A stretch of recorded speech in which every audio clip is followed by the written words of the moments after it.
Hi hello ನಮಸ್ತೆ, welcome back to ಹರ್ಷಸ್ way. ನಾನಿವತ್ತು ಬದನೆಕಾಯಿ ಪಲ್ಯ ರೆಸಿಪಿ ತೋರಿಸ್ತಾ ಇದ್ದೀನಿ. ಬನ್ನಿ ನೋಡ್ಕೊಬರೋಣ ಹೇಗೆ ಮಾಡೋದು ಅಂತ. ಫಸ್ಟ್ ಇಲ್ಲಿ ನಾನು ಬದನೆಕಾಯಿನ ನೀರಲ್ಲಿ ಹಾಕಿ ಅದಕ್ಕೆ ಸ್ವಲ್ಪ ಉಪ್ಪು ಹಾಕಿ ಒಂದು ಸಣ್ಣ ಪೀಸ್ ನಿಂಬೆ ಹಣ್ಣನ್ನು ಹಾಕಿ ಒಂದು ವಿಷಲ್ ಕೂಗಿಸ್ಕೊತಾ ಇದ್ದೀನಿ.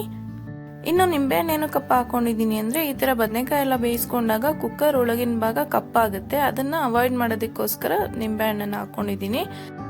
ಹಾಗೆ ಇಲ್ಲಿ ಪಲ್ಯಕ್ಕೆ ಬೇಕಾಗಿರೋ ಮಸಾಲೆ ರುಬ್ಕೊಳ್ಳೋದಕ್ಕೋಸ್ಕರ ಸ್ವಲ್ಪ ಈರುಳ್ಳಿ, 2 ಕಿಲೋ ಬೆಳ್ಳುಳ್ಳಿ, ಸ್ವಲ್ಪ ಶುಂಠಿ, 1-2 ಹಸಿರು ಮೆಣಸಿನಕಾಯಿ, ಸ್ವಲ್ಪ ಕೊತ್ತಂಬರಿ ಸೊಪ್ಪು, 2 ಸ್ಪೂನ್ ಅಷ್ಟು ತೆಂಗಿನಕಾಯಿ, ಹಾಗೆ 1 ಟೊಮ್ಯಾಟೊ, ಸ್ವಲ್ಪ ಹುಣಸೆ ಹಣ್ಣು, ಸ್ವಲ್ಪ ಅರಿಶಿಣದ ಪುಡಿ, ಸ್ವಲ್ಪ ಖಾರದ ಪುಡಿ, ಸ್ವಲ್ಪ ಜೀರಿಗೆ, ಹಾಗೆ 4 ಕಾಳು ಮೆಂತ್ಯ, ಹಾಗೆ ಸ್ವಲ್ಪ ನೀರು ಸೇರಿಸ್ಕೊಂಡು ಚೆನ್ನಾಗಿ ನುಣ್ಣಗೆ ರುಬ್ಬಿಟ್ಕೋಬೇಕು. ಮಸಾಲೆನ ರುಬ್ಕೊಂಡ ನಂತರ ಸೈಡ್ಗೆ ಇಟ್ಕೊಂಡು ನಾನು ಇವಾಗ ಆಗ್ಲೇ ವಿಸಲ್ ತಕೊಂಡಂತ ಬದನೆಕಾಯಿನ ಸಿಪ್ಪೆ ತೆಕ್ಕೋತಾ ಇದ್ದೀನಿ. ಆಗ್ಲೇ ಬೇಯಿಸಿಟ್ಕೊಂಡಂತ ಬದನೆಕಾಯಿನ ನೀರ್ ತೆಗೆದು ಒಂದ್ ಪ್ಲೇಟಿಗೆ ಇಟ್ಕೊಂಡು ಎಲ್ಲದನ್ನು ಸಿಪ್ಪೆ ತೆಕ್ಕೋತಾ ಇದ್ದೀನಿ.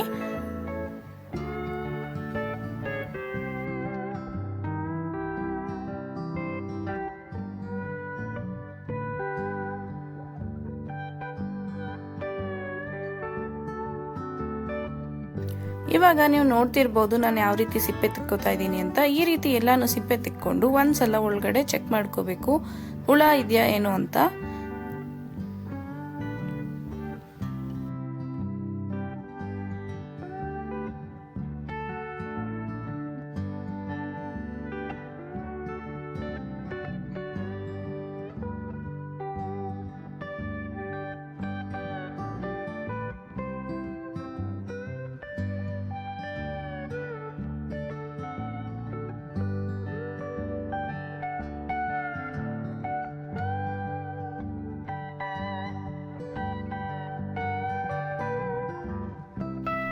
ಎಲ್ಲ ಬದನೆಕಾಯ್ದು ಸಿಪ್ಪೆ ತೆಗೆದು ಅದನ್ನ ಚೆಕ್ ಮಾಡ್ಕೊಂಡ ನಂತರ ಕಟ್ ಮಾಡಿ ಸೈಡ್ಗೆ ಇಟ್ಕೋತಾ ಇದ್ದೀನಿ. ಆ ನಂತರ ಒಂದು ಪ್ಯಾನ್ಗೆ ಸ್ವಲ್ಪ ಎಣ್ಣೆ ಹಾಕೊಂಡು ಎಣ್ಣೆ ಕಾದ ನಂತರ ಅದಕ್ಕೆ ಸ್ವಲ್ಪ ಸಾಸಿವೆ ಹಾಕೊಂಡಿದ್ದೀನಿ. ಸಾಸಿವೆ ಚಿಟಪಟ ಅಂದ ತಕ್ಷಣ ನಾನು 1-2 ಕಿಲೋ ಬೆಳ್ಳುಳ್ಳಿನ ಜಜ್ಜಿ ಹಾಕೊಂಡಿದ್ದೀನಿ. ಬೆಳ್ಳುಳ್ಳಿನ ಸ್ವಲ್ಪ ಫ್ರೈ ಮಾಡ್ಕೊಂಡ ನಂತರ ನಾನು ಅದಕ್ಕೆ 1 ಈರುಳ್ಳಿನ ಸಣ್ಣಕ್ಕೆ ಕಟ್ ಮಾಡಿ ಸೇರಿಸ್ಕೊತಾ ಇದ್ದೀನಿ. ಅದಾದ ನಂತರ ಸ್ವಲ್ಪ ಕರ್ಬೇವಿನ ಸೊಪ್ಪನ್ನ ಸೇರಿಸ್ಕೊಂಡು ಚೆನ್ನಾಗಿ ಫ್ರೈ ಮಾಡ್ಕೊತಾ ಇದ್ದೀನಿ. ಈರುಳ್ಳಿ ಕೆಂಪಗಾಗೋ ತನಕ ಫ್ರೈ ಮಾಡ್ಕೋಬೇಕು. ಇವಾಗ ನೀವು ನೋಡ್ತಿರ್ಬೋದು ಈರುಳ್ಳಿ ಕೆಂಪಗಾಗಿದೆ. ಇವಾಗ ನಾನು ಇದಕ್ಕೆ ರುಬ್ಬಿರೋ ಮಸಾಲೆನ ಸೇರಿಸ್ಕೊತಾ ಇದ್ದೀನಿ.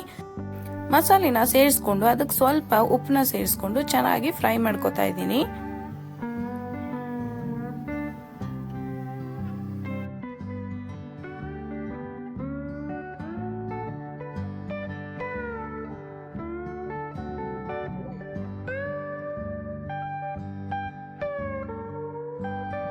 ಇವಾಗ ನೀವು ನೋಡ್ತಿರ್ಬೋದು ಮಸಾಲೆ ಚೆನ್ನಾಗಿ ಫ್ರೈ ಆಗಿದೆ. ಇವಾಗ ನಾನು ಇದಕ್ಕೆ ಆಗ್ಲೇ ಕಟ್ ಮಾಡಿ ಇಟ್ಕೊಂಡಿದ್ದಂತ ಬದನೆಕಾಯಿನ ಸೇರಿಸ್ಕೊತಾ ಇದ್ದೀನಿ.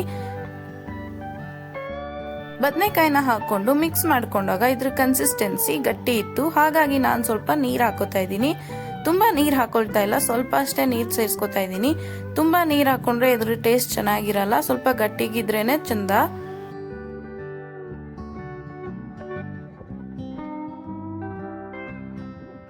ನೀರನ್ನ ಸೇರಿಸ್ಕೊಂಡು ಚೆನ್ನಾಗಿ ಒಂದ್ಸಲ ಮಿಕ್ಸ್ ಮಾಡಿ ನಾನು ಇದನ್ನ ಮುಚ್ಚಳ ಮುಚ್ಚಿ 10 ನಿಮಿಷ ಬೇಯೋದಕ್ಕೆ ಬಿಡ್ತಾ ಇದ್ದೀನಿ. ಲೋ ಫ್ಲೇಮ್ ಅಲ್ಲಿ 10 ಮಿನಿಟ್ಸ್ ಚೆನ್ನಾಗಿ ಕುಕ್ ಮಾಡ್ಕೋಬೇಕು.